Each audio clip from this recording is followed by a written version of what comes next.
નમસ્કાર, ન્યૂઝ બુલેટિનમાં આપનું સ્વાગત છે। હું છું પંકજ શર્મા। શરૂઆત મહત્વપૂર્ણ ખબરથી વલસાડથી આવી રહ્યા છે સમાચાર। વલસાડમાં જાહેરમાં જોખમી સ્ટન્ટનું આયોજન કરવું આયોજકોને ભારે પડી ગયું। આ તસવીરો જુઓ। વલસાડ નજીક અમદાવાદ મુંબઈ નેશનલ હાઈવે પર આવેલી એક રેસ્ટોરન્ટ પાર્કિંગમાં જોખમી બાઇક સ્ટન્ટ ઇવેન્ટ યોજાતા પોલીસે કાર્યવાહી કરી। લોકોની ભીડ વચ્ચે બાઇકર્સે જોખમી સ્ટન્ટ કર્યા હતા। જો કે વિડીયો વાયરલ થતા પોલીસ પણ દોડતી થઈ। તપાસ બાદ ડુંગરી પોલીસે ઇવેન્ટના આયોજક સહિત કુલ 9 લોકો સામે ગુનો દાખલ કર્યો। ટેસ્ટી ટચ નામની રેસ્ટોરન્ટના પાર્કિંગમાં આ આયોજન થયું હતું, જ્યાં બાઇક ચાલકોએ લોકોની ભીડ વચ્ચે જોખમી સ્ટન્ટ કરી અને સીન સપાટા કર્યા। કોઈપણ પરવાનગી વિના આવા સ્ટન્ટ યોજાતા પોલીસે પગલાં લીધા હતા।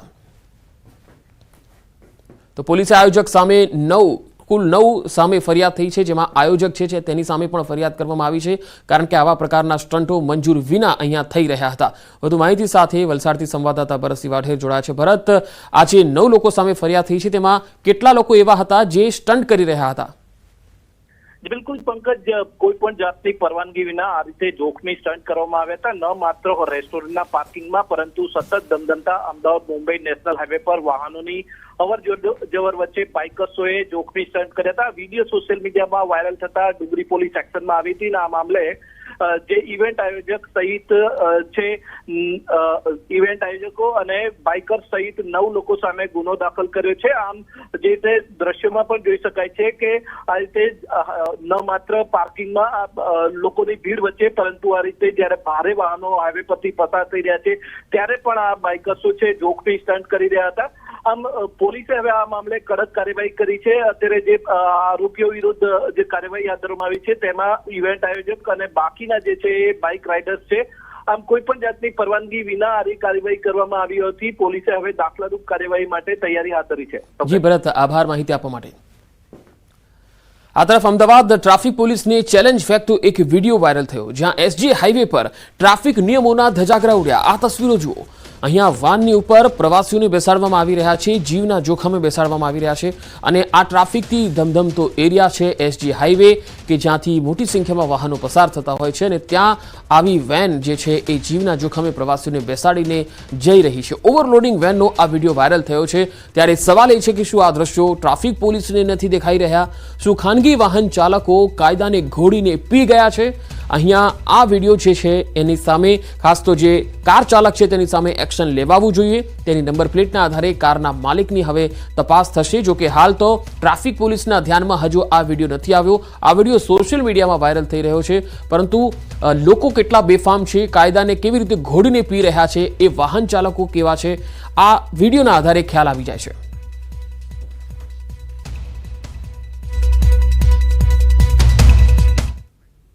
રાજકોટની મારવાડી યુનિવર્સિટી ફરી વિવાદમાં આવી। મારવાના વાયરલ થયેલા વિડીયોથી વિવાદ થયો છે। વિદ્યાર્થીનીને અન્ય વિદ્યાર્થીની મારતી હોવાનો વિડીયો વાયરલ થયો। સૂત્રોના મતે આક્ષેપ એવો છે કે વિદ્યાર્થીનીઓ નહાતી હોય એવા વિડીયો એની સાથી છાત્રાએ પોતાના બોયફ્રેન્ડને મોકલી દીધા હતા, જેના કારણે હોબાળો મચ્યો।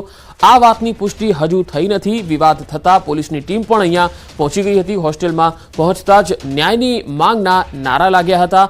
કુવાડવા પોલીસે બંને પક્ષોની રજૂઆતને સાંભળી છે। વિદ્યાર્થીનીઓના વાલીઓ આવશે ત્યારબાદ ફરિયાદ થાય તેવી શક્યતા જોવાઈ રહી છે।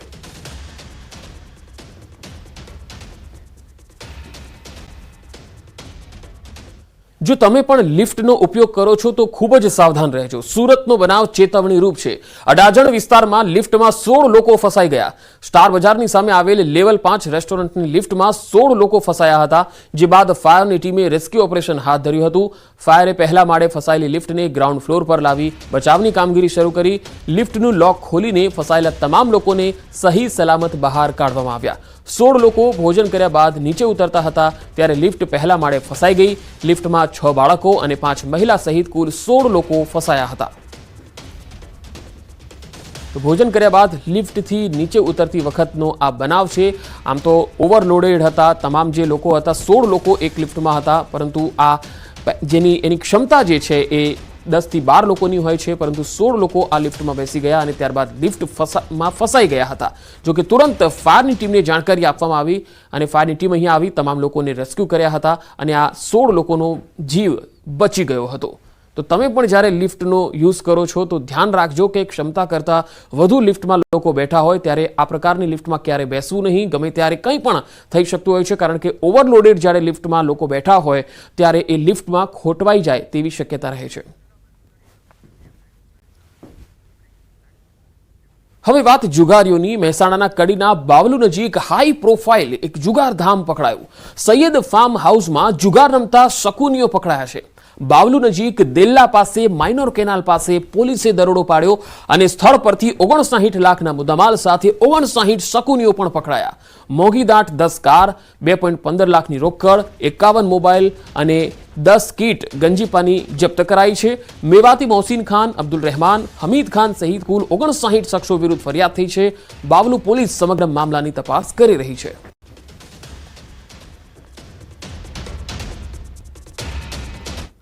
દાહોદમાં નરાધમ આચાર્યને કોર્ટમાં રજૂ કરવામાં આવશે. ગઈકાલે આચાર્ય ગોવિંદ નટની ધરપકડ થઈ હતી. દુષ્કર્મના ઈરાદે આચાર્યએ જ બાળકીની હત્યા કરી હતી.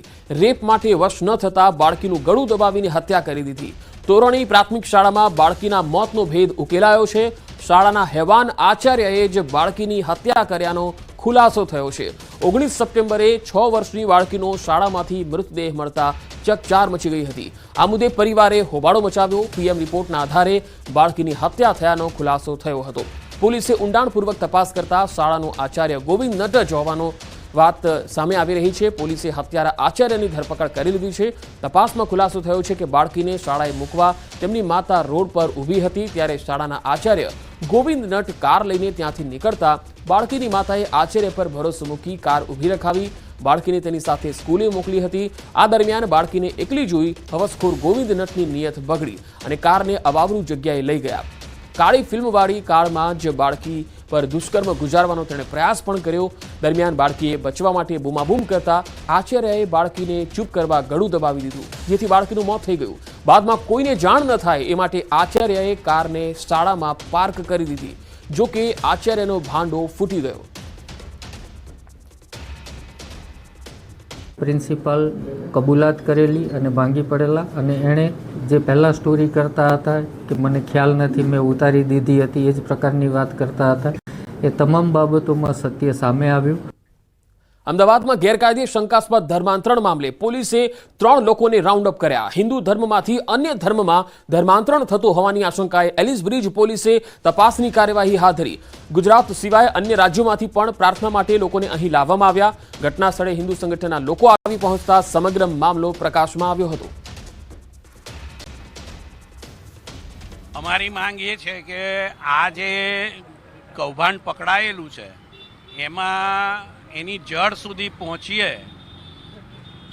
અને એનું નિરાકરણ આવે કે જેથી કરીને આ ધર્માંતરણની પ્રવૃત્તિ અટકે અને સનાતની એ સનાતની જ રહીને જીવી શકે. બધાના સ્ટેટમેન્ટની કાર્યવાહી થઈ છે અને એના પછી જે લોકો ખ્રિસ્તી ધર્મ માને છે એમની પાસેથી એમણે જે પરિવર્તન કર્યું હોય એ બાબતના ડોક્યુમેન્ટ માગવામાં આવશે અને એ કાર્યવાહી થયા પછી જો ડોક્યુમેન્ટ રજૂ નહીં કરે તો જે યોગ્ય સત્તા છે એની પાસેથી મંજૂરી મેળવી અને એમના વિરુદ્ધની કાયદેસરની કાર્યવાહી કરવામાં આવશે.